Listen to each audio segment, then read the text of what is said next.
Hi everyone, I'm Clare Coatman. Welcome to the webinar on young workers and unions. I'm a campaigner at the TUC and I lead our programme around reaching younger workers. In some ways, I was quite a typical younger worker. I really wasn't sure about unions until I was in my first unionised workplace about 5 years ago now. And it wouldn't have been without a rep in that workplace having a chat to me one-to-one and really explaining what trade unions were all about to me, and without that, I wouldn't have joined a union. But within just a few months of joining for the first time, I found myself a rep, and then just a few months after that, I was performing my rep duties full-time as the organisation went into a redundancy.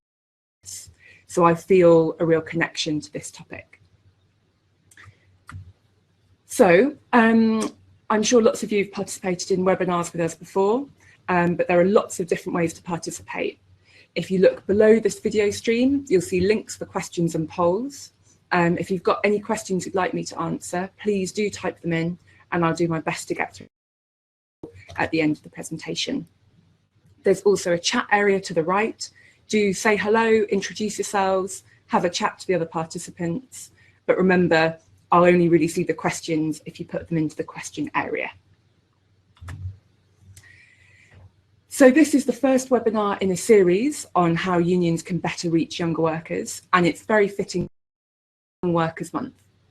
Held in November of every year, the main purpose of the TUC Young Workers Month is to promote trade unions to young workers and to highlight the issues faced by young workers themselves. It's an opportunity for union reps and campaigners to reach out and inform young workers about trade unions, all the great work that we're doing, and ensuring that there are sufficient opportunities for young workers to get involved and play an active role in shaping the movement.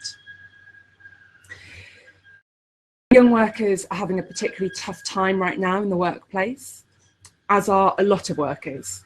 But younger workers are being disproportionately affected by some of the tough issues affecting all of us right now. Young people are more likely than anyone else to experience unemployment, low wages, precarious work, 0-hours contracts, and to be exploited. And critically, they're also the least likely to be in a trade union, to be receiving our help, or even to know their own rights. So they've got a lot to gain from getting involved in the movement. Over the past couple of years, the been conducting extensive research into why younger workers aren't joining and how we can continually improve ourselves and make sure that we're a place that young workers feel is relevant to their lives, has something to offer them, and that they would like to be a part of the movement. The research that we've conducted has informed a lot of what I'll say in the webinar today, but there's been, as you can imagine, over 2 years, a lot of information coming back to us. And so I'll cover the process of the research that we've gone through and more of in future webinars in the series. There are also several reports that go into extensive detail, and if you're interested, I can make sure that the links are sent out. So we'll have a look first at the scale of the problem, and this graph might be familiar to you if you joined Carl Roper's webinar. We know that trade union members are older than the workforce in general, those yellow lines there, and unfortunately this picture is even worse if you look at reps. Of our reps, in fact the vast majority will all be entering their very well-deserved retirement over the next 10 years. And so we need to work hard now to ensure that younger workers are coming into the movement, and also and reps that are leaving. Just 8% of young workers are in a union, which is quite a stark picture. And so to ensure the future of our movement, it's critical that we turn this trend around, and soon. So practically, what can we do to attract more younger members? Asking them is a basic tactic, but sometimes younger workers simply aren't approached by reps. Often there's not a rep in their workplace, but also as they get older, and we all find talking to people like us the easiest, some younger workers can get overlooked. A lot of the time, we can also accidentally alienate groups like younger workers by almost too overtly trying to target them. So for example, coming out with an event for younger workers with words young and younger all over the posters might make them feel like they're a separate group rather than a part of our movement already. A lot of materials designed for younger workers also can be a bit inadvertent. Often we design them up to be quite brightly coloured, for example, whereas in fact what is attractive to younger workers is a more clean and modern approach. And we also need to show that we're relevant, that we're on the side of younger workers, actually working on the issues that affect them. Most of these are going to be the issues that you're all too familiar with. The issues affecting younger workers are the issues that affect all workers. But sometimes we can shift the emphasis on some issues that just affect this group a little bit more. And in particular, nudging certain issues on the agenda can help younger workers see that trade unions are a place for helping them.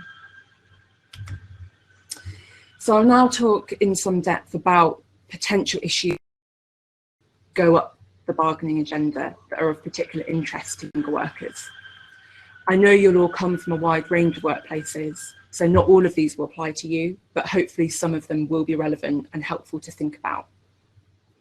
So firstly, getting ahead at work.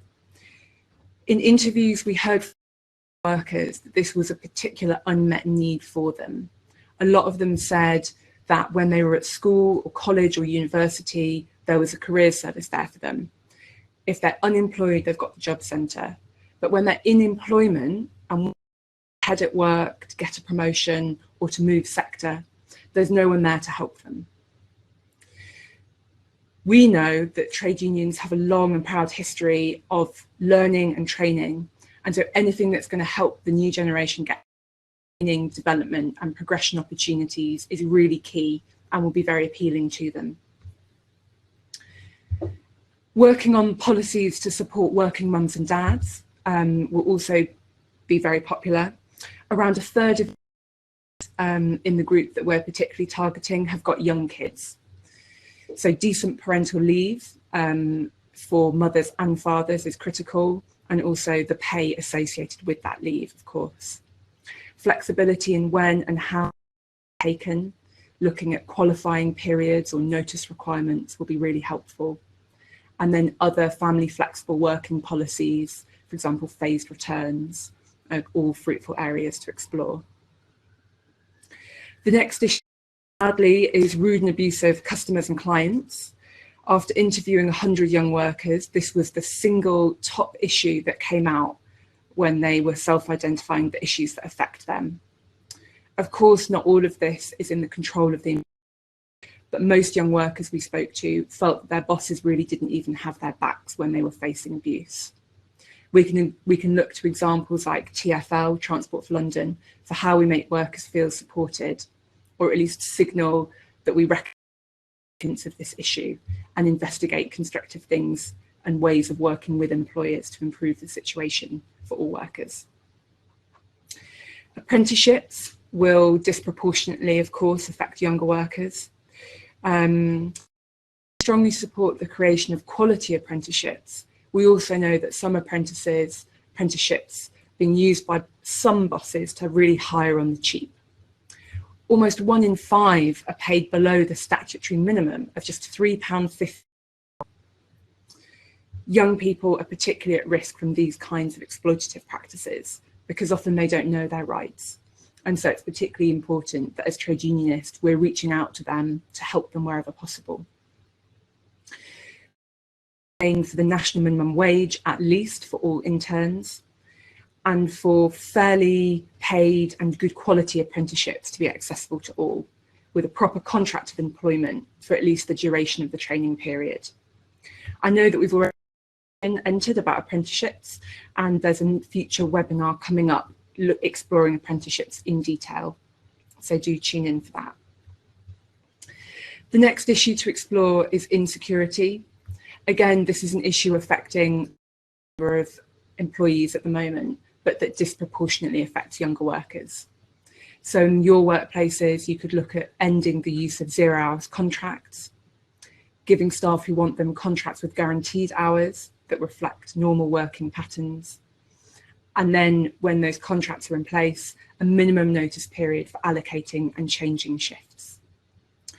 And finally, a big issue, again affecting all of us, is better pay.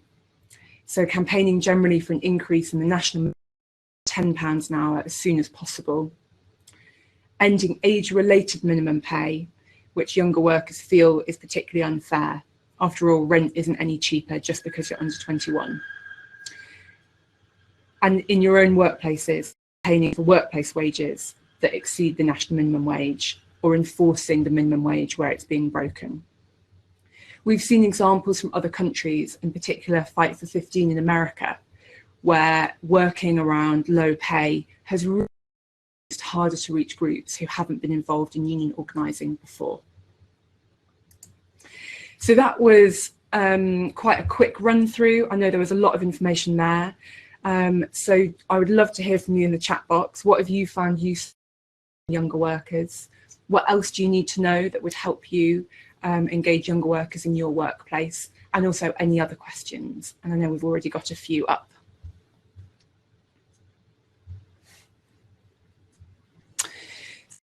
Question up first around awareness of trade unions, that often when reps go and talk to them, there's no kind of starting point.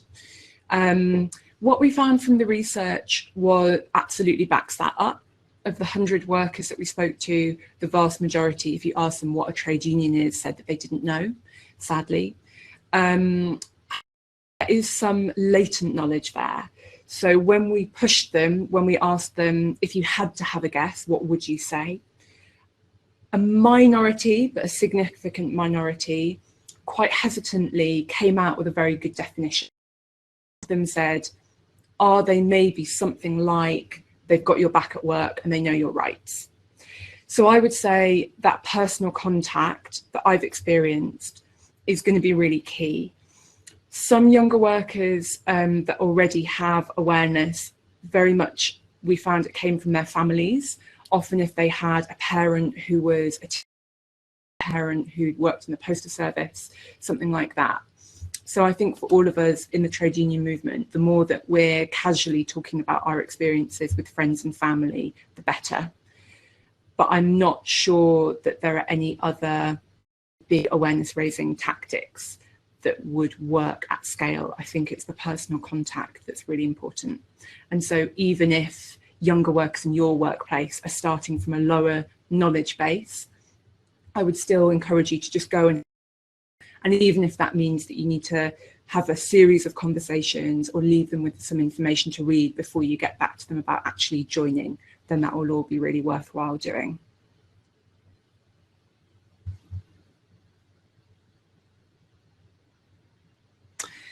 Yeah, really interesting question around whether unions are struggling to and adapt with the changing nature of work.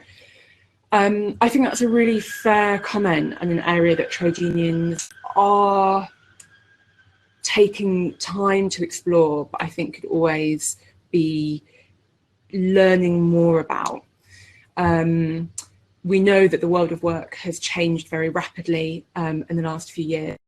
Precarious work has really gone up, and especially there are issues that we need to explore around the more casualised workforce, 0 hours contracts, the cost of joining a union, often prohibitive to someone on the minimum wage. So I think unions are making progress, and I think there's still a long way to go in adapting to the changing world of work. And of course, the world of work is going to continue to change, and with automation, the rate of change is only going to get faster.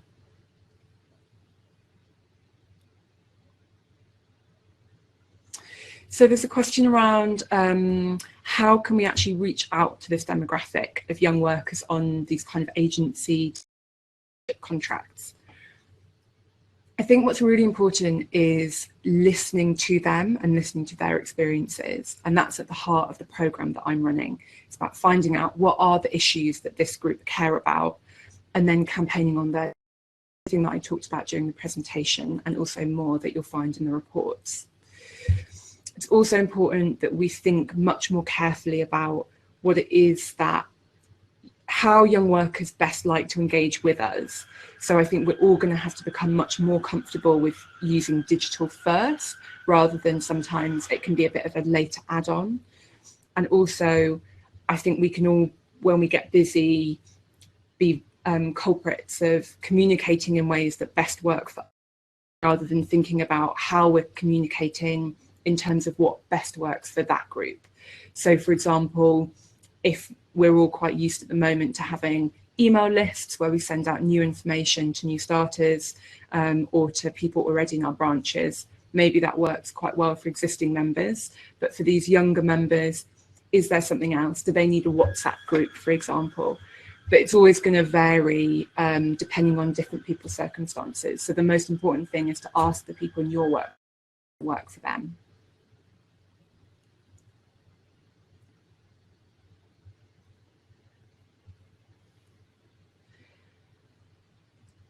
So there's a question on apprenticeships. So I'm definitely not an expert in apprenticeships as a whole. So I think for more information on that, I would definitely tune into the next webinar specifically looking at apprenticeships. And I believe in around shift work, and in particular, what are the issues affecting younger people in terms of shifts?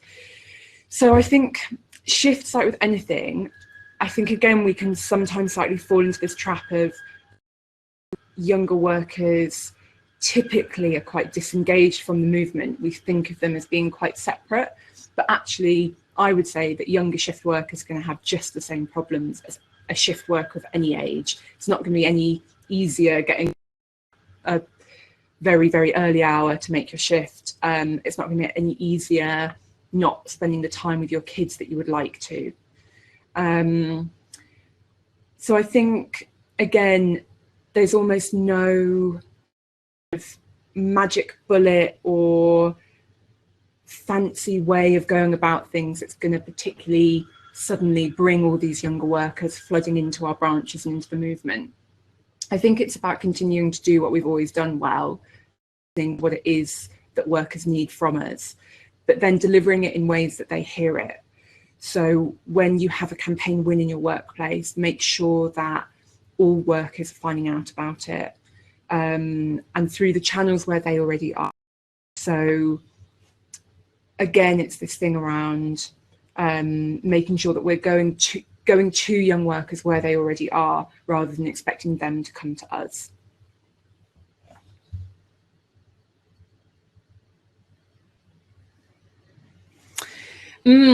Interesting question. Have we missed the boat? I like a provocative question.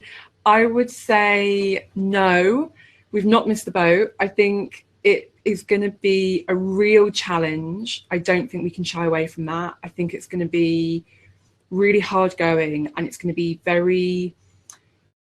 really challenging for a lot of people already in the movement to have to do things in different ways. I think change is always hard, and we need to be really careful, those of us that are trying to change how we do things, that we don't alienate the people who are already with us. So there's definitely that tension to be managed. I do think the question also referenced 38 degrees. I do think that we learn a lot from groups like that who are using these digital first technologies and campaigning tactics. What I would say is that we need to keep what's unique about us and what's unique about our movement, while also engaging with new technologies and platforms where they're appropriate, and not using digital for digital's sake, but where we see a genuine benefit, then I think we do need to update some of our working practices. I think in terms of whether we're coming to this challenge too late, that it's really important that we don't underestimate the value of that latent knowledge that this group still have. I think there will come a time where you ask a younger worker, or there could come a time where you ask them if they've ever heard of a trade union. They'll say no, that's what they are. They won't have that latent knowledge to draw on. And I think that's the point where we might sadly be too late. So we're within the window of opportunity, and even though I think it's a really significant challenge, I have a lot of faith that the movement is up to it.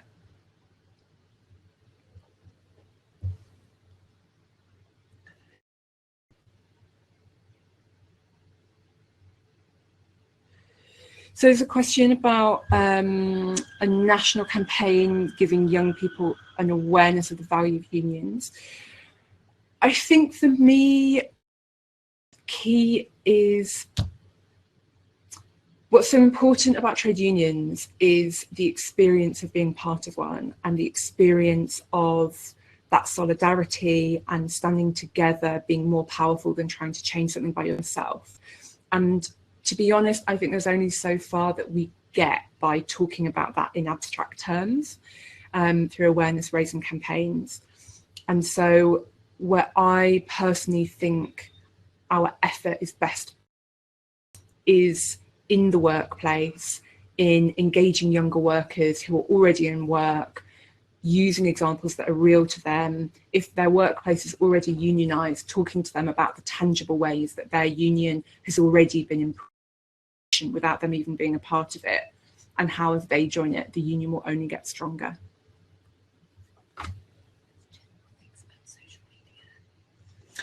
Great, so we've had a few general comments about social media. Again, I think this is absolutely an area where trade unions must engage with. I know a lot of us are fantastic, but I also think we can always do better. And again, as with digital as a whole, I think we need to be careful to be strategic. And so instead of doing social media for social media's sake, or I think we always need to think about what is it that we're trying to achieve and making sure that social media is the best way to achieve that. And equally, for all of the offline tactics that all of us have been using for years, I think the message is not ditch all of those and go online. I think it's just to bring more tools into all of our toolboxes so that when we have a new aim that we want to achieve, for example, reaching, we can think across all of the different things at our disposal. What is it that's going to be the most effective here? And if it's going to be a real life meeting, then that's absolutely what you should do. But again, there's no either or. Just because you're having a meeting in the real world rather than a webinar doesn't mean that you can't promote that meeting on social media as well. And hopefully by that way, you're reaching different people in a range of ways, and hopefully some of those ways will work.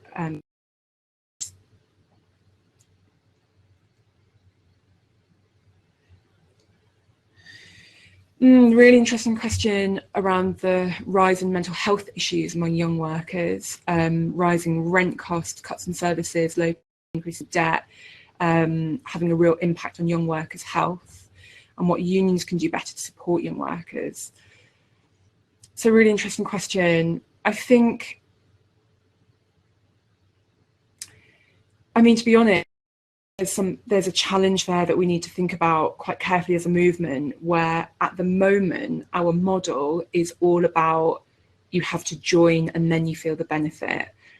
Whereas it's also true that as a movement we have a set of values that are about helping workers, and especially helping workers who are facing difficulty.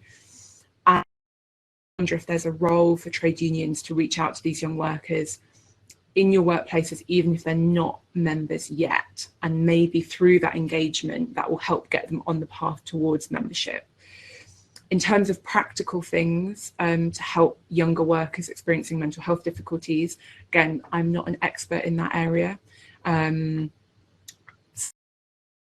Chat to a colleague and see if I can get some information to pass back on the chat about specific measures.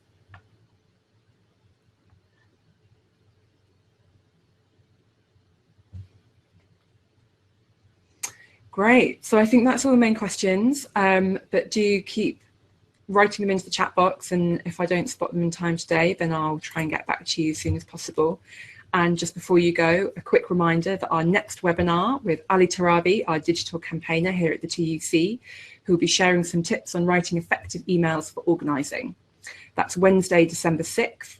Don't forget to save your spot, and taking part today. Goodbye.